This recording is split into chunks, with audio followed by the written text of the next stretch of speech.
O primeiro é ampliar a todos as persoas maiores de 65 anos a vacina reforzada contra a gripe, que ofrece máis protección frente ao virus da gripe e fortalece o sistema inmunitario con acreditada eficacia. A toda agora, esta vacina iba dirixida a maiores de 60 anos que vivían nunha residencia e despois ás persoas en xeral de máis de 70 anos.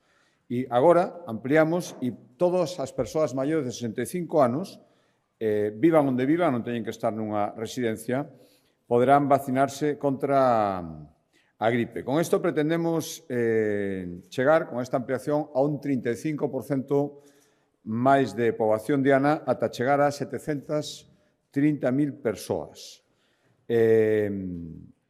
Para que isto sexa posible, lóxicamente, hai que ampliar o número de vacinas, xa que hai máis persoas para administrarlla, e hoxe o que acordamos tamén, aparte desta ampliación da poboación diana, é incrementar un 10% a partida para adquirir vacinas antigripais reforzadas de cara á vindeira campaña. En total, 9 millóns de euros.